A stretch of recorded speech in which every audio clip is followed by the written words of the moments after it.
Episode 28. Wow, it's been a journey. And here we are. City Manager Dr. Jonathan Flores joining us in the PHARRCAST. It's been a while, so welcome back. Thank you. Thank you for having me. How's it going? It's going great. It's Always weird. good. You're my boss, and I have to be funny but serious, so I never know how to act. Well, we're really happy to have you back. I think last time that you were here, you were kind of just discussing everything, a little bit of everything.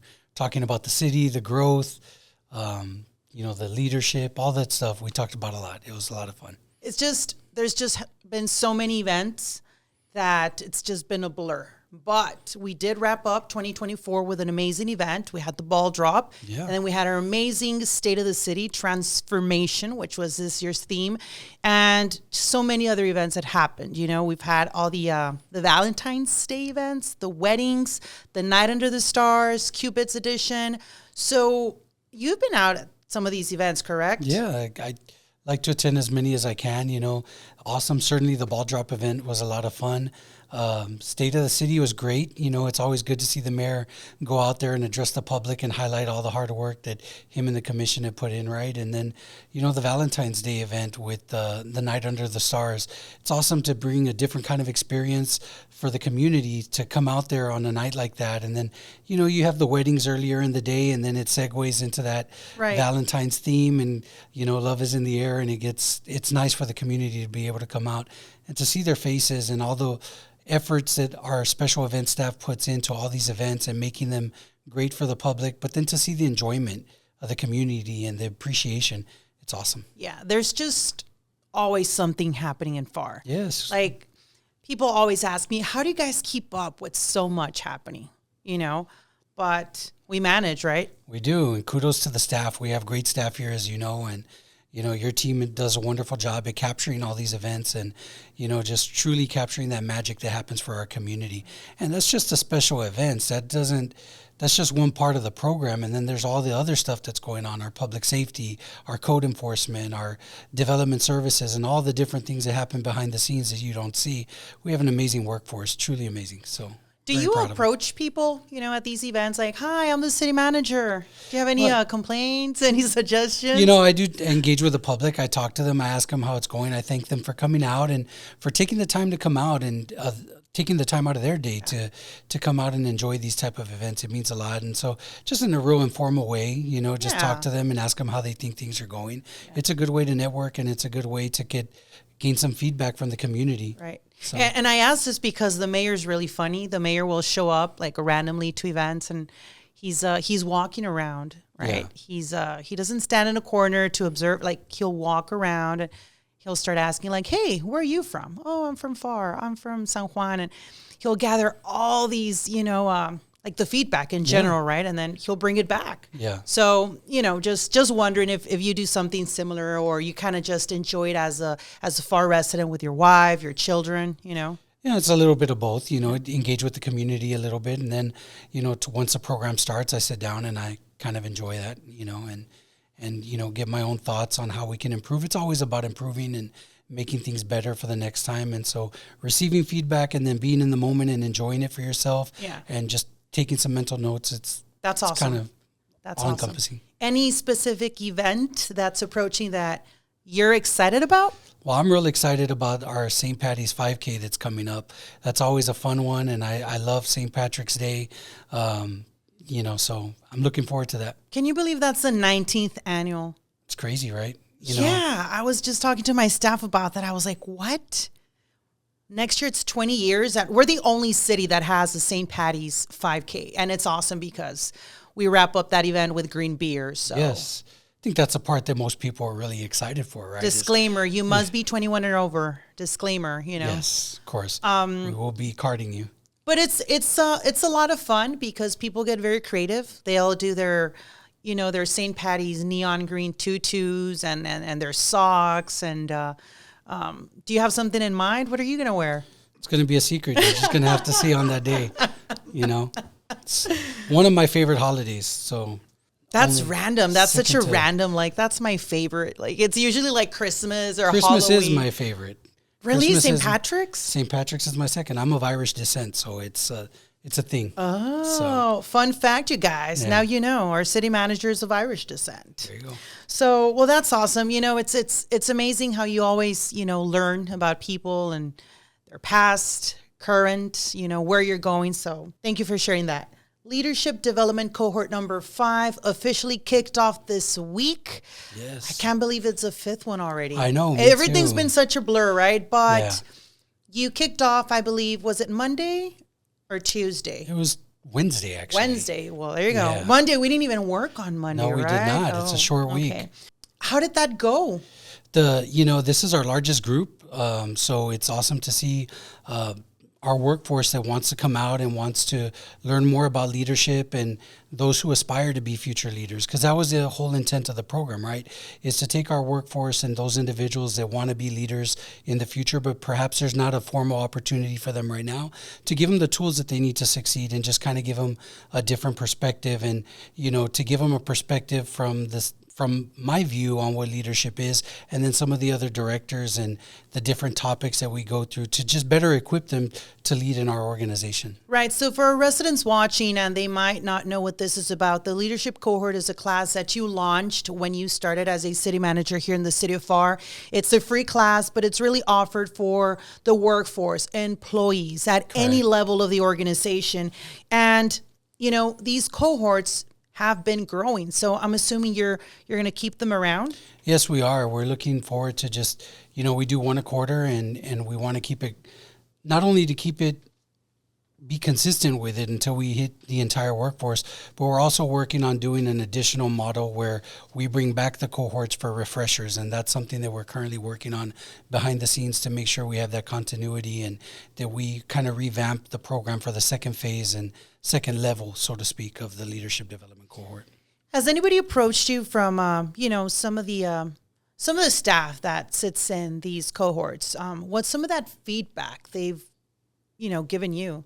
So they're very appreciative of the program, right? And I have received a lot of feedback from staff, and they're very appreciative of the program, and they talk a lot about what they've learned. And we've had several individuals who have gone through the leadership development cohort that have promoted, and so they'll come back and say thank you so much, for the offerings. And here recently, I had one student tell me that they were so appreciative. They come from other cities, and that it's rare to see, the directors and city management team being so involved in an initiative like this. So that was nice to hear. So where do you find the time to juggle between being a city manager, being highly involved with all these projects, and still finding the time to have cohorts? You just balance it just like everything else. I mean, it's, city management is not an 8 to 5 job, first of all. So you're kind of always thinking, always on the go. So, you can carve out time for things like leadership development and still accomplish the rest of your tasks, because it doesn't end at 5, it continues. And so when you frame it that way, it's pretty easy to do. You find the time. Yeah, you just find the time. And, we all know that for myself and for the elected officials, our workforce is the most important thing, because they're the ones that are going to deliver the essential services to the community, right? So we have to do our part to invest in them and carve out that time to make sure that they have the tools that they need to succeed so our organization can succeed. So, how many did you have in this last class? This last class, I believe we're a little bit over 40. Over 40. That's awesome. A growing class means a growing organization. So let's transition into a book you recently launched. Yes. In the Arena, Challenges, Failures, and Triumphs of Leadership. Yes. Is this your first book? It is my first book. So when did this idea start cooking or marinating? This is... it's something that I've always wanted to do. I've always wanted to write a book. I've written several articles that have been published in Police One and Caliber Press. And, and eventually over time, I just got to it and I started writing. And it was such a challenge because I wrote the book and I finished it and then I deleted it on accident. So, no way. Yes. You're kidding me. I'm serious. So I took a pause for like 3 months where I would have been devastated. Yeah, I was so frustrated that happened. So I had to start from scratch. And actually, it was a blessing because I feel like the second time around when I did it, it came out a lot better. And so I was very happy with the product, and I've received some good feedback from those who have already purchased and read. So I'm glad. In the arena, is that you being a leader here in this organization? What's the arena? So the arena to me is a leadership arena, right? So Teddy Roosevelt, he has that excerpt, called In the Arena, and it's one of my favorite quotes, and I have it in the wall in my office. So that's what it's framed around. I'm talking about the arena of leadership. When you enter that arena of leadership, there's going to be a lot of critics. There's going to be a lot of triumphs. There's going to be challenges, failures, successes, all of that. And so that's a little bit of what my book is about. It's just kind of sharing my journey and leadership as I view it. And the overall goal is hopefully to have an impact on those who either want to enter the arena or who are already in the arena of leadership. And hopefully they can take some of what my thoughts on leadership, my views, and put it in their toolbox. And if it's good for them, great. If it's not, well, they don't have to use it. But it's just my perspective on it and different things that I faced along the way. But this is your current arena right now, right? As a city manager being here in the city of Pharr. Correct. It would be the current arena for you. Yes. So with this first book, you discuss how a leader is not, or leadership doesn't start when you get the title, the position, the desk, the salary. You say that, beginning of the book, that's not where leadership starts. So when does leadership start? Leadership, to me, it starts when you enter the workforce, because everything, sometimes we get it wrong. I think that, and this, I speak from personal experience, sometimes you want to do things and you go through your career and you wait till there's a formal opportunity to start thinking about leadership or doing the things and having the discipline that's necessary to be a leader. And leadership doesn't start when there's a formal opportunity available to you in your organization. It starts every day that you go to work. Your discipline, your habits, everything that you do leading up to the position is your audition, because your superiors are going to be watching you, right? And they're going to be looking at your body of work and how you perform. So if you're not disciplined and you're not following rules and regulations and you're not doing those things, how do you expect to be looked at seriously when a promotional opportunity comes available? So that's what I'm talking about. Everything leading up to the opportunity is your audition. And if we frame it that way and we get our employees to look at leadership from that lens, we're going to have a better workforce and an overall better organization. And you did mention different styles of leadership, right? Mm-hmm. And some of these lines were pretty funny, right? Because you mentioned the clown leader, right? And I was like, well, what is a clown leader? Is that me? Because I'm often, making jokes. And, I thought you were describing me. I'm like, you felt the Jonathan didn't ask for my permission to talk about me in chapter 1. But, the more I read about the clown leader, I almost felt in a way that can be a lot of people, right?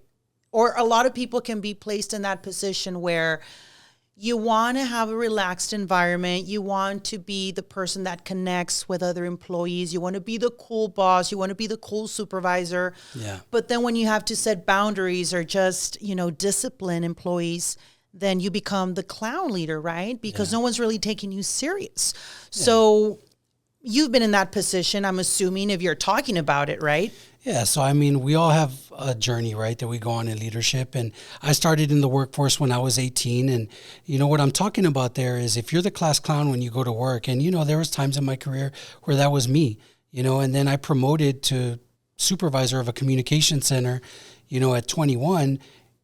And I would joke so much that I had an uphill battle because now I had to enforce rules and regulations, right? But I was known as a little bit of the class clown, right, as it pertains to work. So I had challenges that I had to overcome, and that's what I'm speaking about, is if you're going to joke around and you're going to cut up and you're going to be everybody's friend and you're going through your professional journey that way, and if you're not following rules and regulations and then all of a sudden you become a supervisor and you're charged and tasked with enforcing them, it's going to be difficult for you. It's not impossible, but it is going to be difficult for you to turn that around. And you're going to have to work twice as hard to gain the trust from those that you're leading, So that's why I mention everything you do up to the audition counts. And yeah, I do speak from experience when it comes to that. And that's what the book is all about. Right. And so you navigate through different styles of leadership in your current role right now, today, as a city manager with the city of Pharr. I guess, what's your style now? Well, I think if you would ask people what they thought my leadership style is, they would consider me a transformational servant style leader, right? I think that when you come into an organization and you're working to transform it, you set a different pace, you have different expectations. And then the servant leader is about serving others. I'm very much about serving others and not being served. I care about the community. I care about the workforce, and I want to do as much as I can to have a positive impact. I believe as a leader, you should treat others as you would want to be treated.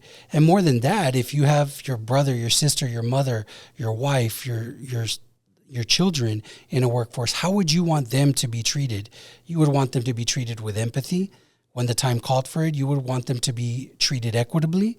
And so those are the things that I try to impart on those who want to be leaders serving under our administration, is that you have to embody that servant leader mindset. But at the same time, I think that servant leadership is overutilized.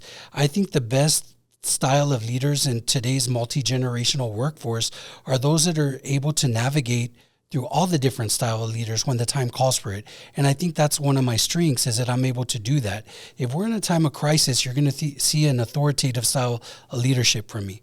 You're going to also see a coaching style of leadership when the time calls for it. You're going to see transformational. You're going to see servant. You're going to see everything when the time calls for it. And I think as leaders going into multi-generational workforces, you have to understand, you have to be culturally competent and understand your workforce, and understand that what motivates one is not going to motivate another. And you have to be able to navigate through all of that in order to have an impact. And it's a very lengthy subject, right? I mean, we can speak about leadership for hours, and we're already at 20 minutes. But with that being said, you also mentioned in the book that, everybody wants the position and everybody wants to be part of the arena. But once they're in the arena, it's not as easy as it seems, right? Can you briefly talk about that? How some just want the power, some just want the money, some go on that high horse, and then they don't realize, wait a minute, this is not what I signed up for. Yeah.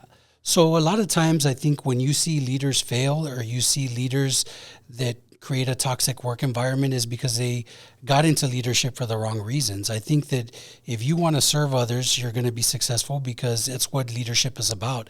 The toughest thing about leadership is that it's not about you as a leader. You have to be selfless as a leader. It's about serving others. And so for those that get into it for the wrong reasons, it's difficult, because people often don't want to follow them, because they're, it's more about them than it is about the workforce. And that's always very challenging when you make it about yourself, because people are going to see that. And certainly now in today's in today's workforce, right, it's not gonna work. It's that authoritative style is not going to be able to be sustainable throughout the entire time of your leadership journey. It's just not. And so you have to understand that, and you have to understand that if you want to be effective, you have to be selfless as a leader, and that, you got to be in it for the right reasons, because if you're in it for the power and the money and all those things, people are going to want to follow you. And followership is so important, because if you don't have followers, if you don't have people committed to the mission and the vision, where are you going? Right. So why was it important for you to discuss mental health? You have an entire chapter on mental health on this book. So it's important to me because, again, coming from a law enforcement background, we were certainly pioneers for a lot of mental health programs. My dissertation that I wrote was about first responder mental health.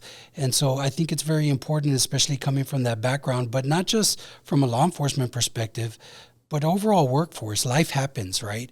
And we have to do good by taking care of our people and providing them with tools and resources and programs, because if our employees are facing challenges that's impacting their mental health, well, we should care about that. We should be empathetic towards that, and we should provide them with the tools and resources that they need to get the help that they need, so that they can in turn come and be able to serve our organization and thrive within our organization. But we don't want our employees just to thrive at work. We want them to thrive at home because we want them to have that good work-home life balance. So just, overall mental health, we're all human. We all face things. We have stressors and, of life, personal things going on at home. And then there's the stress of work. And all those things combined, it's challenging. And we just want our employees to have the resources that they need and to know it's okay to seek help. Right. I think that was definitely something that stands out from leadership books. You really don't see like an entire chapter dedicated on mental health because that can fall under a whole different category. But I guess it's going to be an interesting book for those who actually want to take that journey. Who can read this book? I know you briefly talked about this in the beginning, but who can download this copy? Anybody who wants to learn a little bit about leadership. And again, it's just my perspective on leadership, and I share some of my personal experiences. And anybody who aspires to be a leader, anybody who is already a leader, no matter what level of leadership you're in, there's a little bit for everybody in this book. And it's a quick read. It's meant that way to kind of capture the attention, just really focused on key points. Where can they find this book, download this book if they don't want the hard copy? I know people are huge about, having their ebook. Yeah, you can get it on Amazon, and there's a Kindle version as well. So I know you'll also be showcasing this book and just say a few remarks. Yes. At our Pharr Memorial Library. When is that happening? That's happening Thursday night on March 20th. So want to invite the community, anybody who wants to come out. I'll be out there with some books and just talking a little bit about it, probably read a little bit, give a little synopsis of what the book is about. And, for those interested that want to come out, appreciate the support. And this is happening. This is happening in the afternoon? It's happening in the evening, March 20th. Okay. I think there will be a flyer coming out with the exact time later. Awesome. So, and this is also a good opportunity for, Pharr residents that want to talk to you, get to know you, not only about the book, right? They might have a concern, a suggestion. It's a great time to come and talk to you, interact with you at our Pharr Memorial Library. Yes, I'm always open to that. I look forward to engaging with the community and speaking to them and see how we can better serve them. That's what it's all about. Awesome. Thank you so much for joining us once again, Dr. Jonathan Flores, our city manager. There's so much more I want to talk to you about. You're going to have to come back next week because there's just so much. Sure. I actually wanted to talk about the city newsletter, the City Hall newsletter that Pharr residents get in their mailbox. Yes. We'll push it to the next podcast, and there's just so much information and so many things happening in our city. So if you don't follow us on all our social media platforms, now is the time. Follow us on X, corporate offices, or just corporate folks. Follow us on LinkedIn. Do you also have a LinkedIn page? I do. Yes. So Dr. Jonathan Flores, how can they find you? Just like that. Dr. Jonathan Flores. All right. So thank you for joining us. We'll see you next week. This has been another episode of your PHARRCAST.